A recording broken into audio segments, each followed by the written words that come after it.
What many people don't realize is what happened after. Foreign criminals convicted of horrific abuse could not be deported. They returned to the very neighborhoods and streets where they committed their crime. The issue that has haunted me most this year has been the scandal of the grooming gangs. I've sat and listened to the survivors tell me some of the most harrowing stories I've ever heard. What many people don't realize is what happened after. Foreign criminals convicted of horrific abuse could not be deported. They returned to the very neighborhoods and streets where they committed their crimes. Two of the Rochdale grooming gang ringleaders, Adil Khan and Kari Abdul Rauf, fought deportation by claiming their right to a family life under Article 8 of the European Convention on Human Rights. Rauf even gave up his Pakistani citizenship just to make sure we couldn't send him back.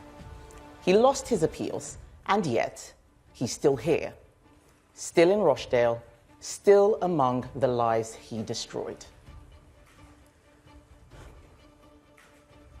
The ECHR is now being used in ways never intended by its original authors. It should be a shield to protect. Instead, it's become a sword used to attack democratic decisions and common sense. This use of litigation as a political weapon is what I am calling lawfare. Last month, 9 European countries, led by Giorgia Meloni, called for a serious conversation about how the ECHR handles migration. Not radical demands, just a simple request to talk. What was the Secretary General of the Council of Europe's reply? He said institutions that protect fundamental rights cannot bend to political cycles. In other words, they're not listening. In an interview last night, he seemed to backpedal. But he also said that change will be really complicated. Let me translate that. Nothing much will really change. A week ago, the Attorney General stood in this building and compared Conservatives making the case for withdrawal to Nazis. While he may have apologized, it's quite clear this is what he believes. Just last Saturday, 1,200 illegal migrants arrived on small boats. It's taking years, sometimes decades, to process these cases, and your money will pay to look after people who have jumped the queue over law-abiding immigrants and those genuinely in fear of persecution. They'll be well looked after.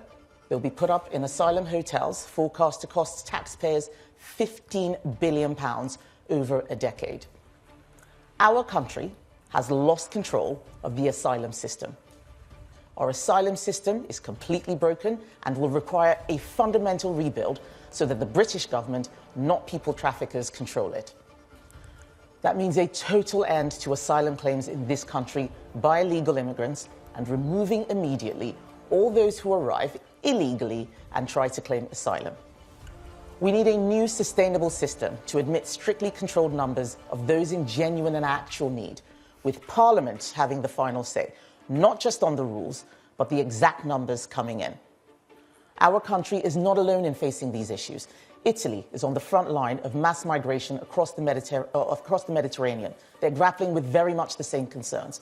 Poland and the Baltic states are reappraising their treaty obligations in light of the threat from Russia. Austria, Belgium, the Czech Republic, Estonia, Latvia, Lithuania, they've all raised concerns about the restraints placed on deportations. It is clear that the time for major change is coming. We need to be ready. The greatest danger is allowing lawfare to make this country, the mother of parliaments, less fair, less safe, and less democratic. We can do better than this. Britain needs change. Real change. Not just words. Change. We will protect our values, our democracy, our country, and our people. No more excuses. No more delay. It is time to take back control for real. One of the logical consequences of your proposal that there should be a ban on asylum is that you would have a third country to send them to. Are you going to revive a third country deportation scheme, and if so, would it be Rwanda? I never thought that the Rwanda scheme should have been scrapped. I think everything should have been done to make it work. And I think it is completely crazy that after all the money we had spent to get it up and running, Keir Starmer just scrapped it without having an alternative in place. Third country deterrent is absolutely important. It's what I meant in my speech when I said people need to be sent either to their home or elsewhere. And this is one of the things that we're going to continue working on, yes. Do you see any merit in Donald Trump's travel ban for citizens from 12 countries? Would you ever consider doing something like that if you become Prime Minister? And just quickly, yesterday one of your shadow ministers said voters should give you time because you will get better. Do you feel like you do need to get better? Okay. So on the travel ban, that's one of the points that I made in the speech, that Parliament needs to be able to decide who comes into the country, for how long, and who needs to leave. And that does include travel bans. On a country-specific basis, it's much tougher. It's often more vague, but I think there are scenarios where that is viable. That doesn't mean that I agree with what Donald Trump has done. I haven't actually seen the list of countries that he's banned people from. I'm much more focused on what's happening here.